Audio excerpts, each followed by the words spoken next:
Hi, everyone. This is Suzanne Wagner, and I'm continuing my writing journey. And as I have my friend who is an Emmy Award winning journalist, I have been doing things differently.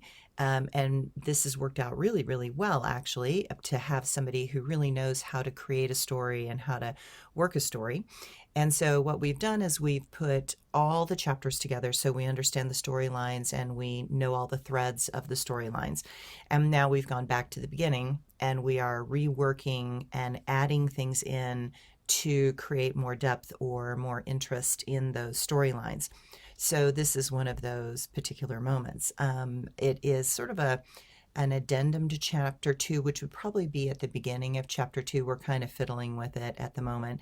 This process has been really interesting and it has worked out really, really well because this is not like writing like one of my textbooks, like my tarot book or my numerology book. This is literally a very different thing because we're creating multiple storylines and needing those storylines to kind of continue through. So I appreciate you all doing this journey with me. And this is going to be kind of a chapter 2 preface, and it's called The Journey to the School of American Ballet.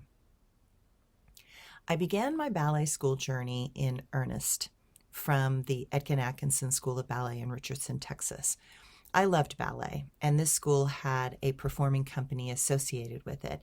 This would end up being great help later on, but at the time, all I wanted was to be able to dance with this small regional ballet company and get on a stage to perform. I had caught that performing bug early. In fact, it was my very first performance at another smaller school in Richardson, Texas for our 1-year recital. Whereas some dancers have stage fright, that did not seem to be my problem. I would do anything to get on a stage. Even now, I love just being on a stage or taking center stage. I have never feared myself in a dancing or performing context. Now, in other things, I had lots of fears, but there was something about ballet that was empowering and captivating to me. It was all excitement rather than fear. That first recital, while it was nothing special to anyone else, was at that point in time the highlight of my life. There were costumes, bright lights, cute hair pieces, and the best of all, a stage. As all other young girls go out and do their thing, there is that amazing moment when everyone applauds. What a glorious sound that was. An entire audience of people applauding for those performing on the stage. It was very exciting. Would they also applaud for me? I hoped so. I go out and do my small performance with my class, and as the music crescendos, I just get more enthusiastic and excited. Our dance routine was supposed to be cute and funny, and as the audience laughed, I wanted to do even more to make them smile and laugh more. The final pose was supposed to arrive, but I wanted to do a grand finale, and so I made up some pantomime on the spot with the final note. I did my pantomime perfectly timed to the music, and in my mind, the audience went wild. They were applauding for our class, but in my child's mind, they were applauding only for me. It was glorious. I pretended in my mind that it was my final bit of ad lib that allowed them to applaud. I knew I was being silly, but in that moment, I did not care. I wanted to be carried away by that moment, and I was. I had tasted the proverbial limelight, and I was instantly an addict. I wanted to go back and do it all again, but it was all over too soon. Knowing that this school only performed once a year made me realize that I needed something that gave me more performing options. Now, you have to remember, I am only 7 years old. Who thinks that way at 7 years old? Within a short period of time, I learned about the Etgen-Atkinson School of Ballet. I learned that this was where serious ballet dancers trained, and some even became professional ballet dancers. I knew that this was my ticket, and I badgered my mother to change until eventually she relinquished. Blah, I can talk today. Once I was in the new school, I was in hog heaven. Everyone there was much more serious, as this was only a ballet training school, whereas the other one taught tap, jazz, modern, baton, and ballet. I had a one-track mind, and the structured discipline of ballet worked with my borderline obsessive compulsive side. Repetition was soothing to my high-strung nervous self. The constant counting of music was not just permitted, but required to be a good dancer. So everything about ballet was right up my alley. I lived for the days that I had ballet class. I loved the pink tights and ballet shoes. I loved wearing a leotard and a cute skirt. I loved putting my hair up, and I loved the posture and the way ballet dancers stood at attention, full of pride, elegance, and focus. In a ballet studio and at the bar, I felt right at home. I felt more at home there than even in my own house with my family. Ballet was my one true family as far as I was concerned, and I would do whatever it took to get to class. Ballet class was where I felt alive and free. In my home, there were always stresses, upsets, problems, and the constant demands of dealing with a depressed and anxious mother, a father who was gone often 4 to 6 months out of the year for work, and a sister who seemed endlessly unhappy and in conflict with my mother's behavior, and rightfully so. To get to ballet, I would do my sister's and my chores if she rebelled and refused to do what my mother asked. I would do anything to get out of there for those precious moments of freedom. Eventually, I got the opportunity to be part of the Dallas Metropolitan Ballet, and my dream started to become a reality. While we did not do shows constantly like a real ballet company, we did do shows 3 or 4 times a year at the theater at Southern Methodist University. That was when I learned that President Gerald Ford had created with his wife, a former dancer with Martha Graham, the Ford Foundation Scholarships. This was a grant from the federal government to support the arts, and ballet was included in those grants. The big schools, American Ballet Theater, ABT, Joffrey Ballet, and the School of American Ballet, SAB, were offered money to create summer programs that allowed students with prospective talent to come to New York City and to be trained by some of the best that America had to offer. Those grants allowed for the full cost of tuition to those programs and room and board while those programs were in place. They also had a local scholarship program that paid for a student's schooling at the current school, studio or school where they were being trained. The Etgen-Atkinson School of Ballet was considered one of the best schools in the area and routinely had students accepted into the federal scholarship programs. When I was 13 years old, I was allowed to participate in one of these national auditions. Colleen Neary came to adjudicate the audition and make recommendations and choices for those few scholarships. I knew of her because she and her sister, Patricia Neary, were both soloists in New York City Ballet. They were also tall, and at 13 years old, I was already 5 feet 9 inches tall. In the ballet world at that time, most dancers were about 5'5" or smaller. Tall dancers rarely got the same opportunities as smaller, more petite girls because on point, all girls are 6 inches taller still. And in ballet at that time, there were few tall men. Most men in ballet during my time were 5'11" at the tallest, so getting a partner that could handle my height was a problem. I knew that. It was impossible not to know that. No matter how skinny I was, the smaller girls were going to be lighter to lift and easier to maneuver around. Me, I was a gangly young colt trying to get my legs under me.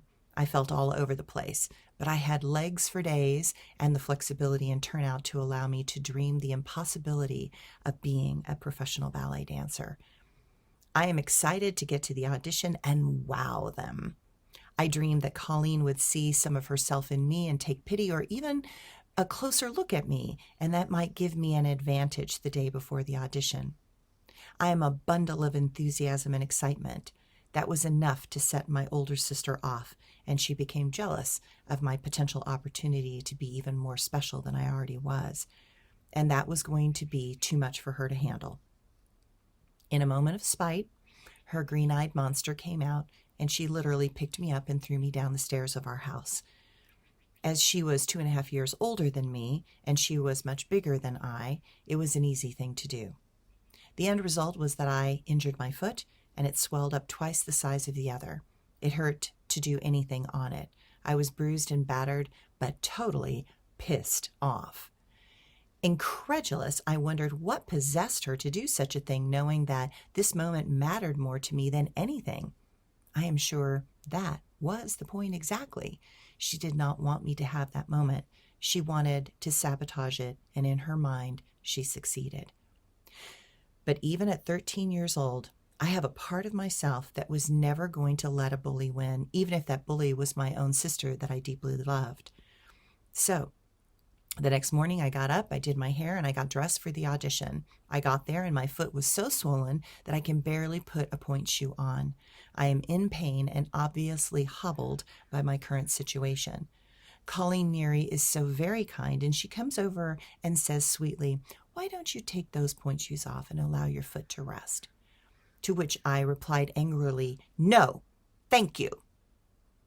I am sure I saw an understanding wry smile from her, but she allowed me to continue as I was without any further comment. After the audition, there are weeks of waiting to see if you get in. In the meantime, I am praying to God for help and assistance. I am trying to make promises to God. If He gave me this chance, I promise to do X, Y, and Z. But in the end, it was for naught. I did not get the scholarship. I was devastated. But I knew who I wanted to blame: my sister. But vengeance is not my bag, and I learned a long time ago that jealousy will never get you what you really want in the long run. I was back to square one, but square one was the ballet studio, and that was home anyway. The next year's auditions come around, and I am back in the studio ready to not repeat the previous year's situations. I had decided that while God can help, the truth was that I was going to have to help myself. So, prepared with my own skill and less dependent on a deaf God, I was more prepared and not injured. I kept a close eye on my sister and decided to be less enthusiastic, and not telling her might be the wiser choice. This time, healthy and ready, I do the audition, and while I don't get the scholarship to New York City, I do get a local scholarship that will pay for my lessons in Dallas. That was thrilling because earlier that year, my father had laid down the law and announced that he was not going to pay for any more of these silly ballet classes. I was speechless and hurt beyond words. I rushed over to the ballet studio to talk to both Anne and Bill. In tears, with all the emotions exploding out of me, I explained that I can't be a dancer anymore because my father was not going to pay for the classes. They both look at each other and announce from that point on that I am on scholarship there. They don't want me to quit. They think I have real talent and a real shot at being a professional ballet dancer. In exchange, I will have to clean the studio and take roll call for classes during the check-in in repayment for the free classes. I hug both of them in tears, grateful to be seen and knowing that they did not have to do that. In my child's mind, that meant that they really did see something in me and that now I needed to prove to them that I was worth the risk. But now, with the scholarship from the federal grant, my teachers would at least get paid for their effort with me, and that made me very happy. What made me happier was to tell my father that I got a scholarship and that it paid for my classes. The frustrated look on his face made everything worth the effort. The following year, bolstered by my growing confidence in my skill, I was ready to try again. Colleen was once again the adjudicator, and I felt this time I had done very well. Weeks go by, and I come home from school to see a letter from the School of American Ballet in the mailbox. With shaking hands, I open it and read it that I have been accepted as a scholarship student to the School of American Ballet for their summer program. I begin leaping and spinning around the room as no one is home but me. I can't believe it. I am going to New York City. I'm going to the place where the most famous dancers are. I will be dancing in the studios where other professional dancers have taken class, rehearsed, and practiced their art. I was going to get to see the real ballerinas on the largest theaters in America. No matter what It was going to be glorious. When my father gets home, I share my good news. To his credit, as an Irish German man, he could not refuse free anything. As it was not really going to cost him anything, he was at least not completely against it. After all, free is free. From that point on, life felt like a win. I got to be part of those exclusive girls in the Dallas Metropolitan Ballet that were going to New York City for the summer. In a small way, I had arrived. There were tickets to buy and accommodations to reserve, and best of all, I got to call my family, grandparents, aunts, and uncles and cousins back east and let them know that I was going to be there for the summer. And what a summer it was going to be.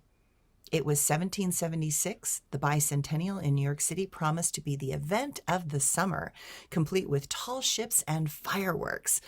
And I was going to be there for that memorable 4th of July. The dancers headed to New York City from the ballet company were going in many directions. The School of American Ballet, American Ballet Theater, and Joffrey Ballet. We were all on the same flight together, and many of us newbies, this was our first flight on a plane ever. Excited and scared, the plane easily lifts off, and I am on my way to a new and very different moment. I know it. All the dancers know it. Everyone is chatting away and bursting with youthful dreams. We arrive in the Big Apple, and it is clear to me that I am not in Texas anymore. There is a crush of people that I was unprepared for. The traffic was beyond anything my imagination could have come up with. There were sirens and honking and people yelling for taxis. I make it to the Empire Hotel directly across from Lincoln Center. And as I get out of the cab, I stare at this artifice of culture, and I send out a silent prayer that one day I could be on such a stage and in such a place. Little did I know that this dream God managed to hear over the chaos of the big city. And in only a few short years, that dream would become a reality.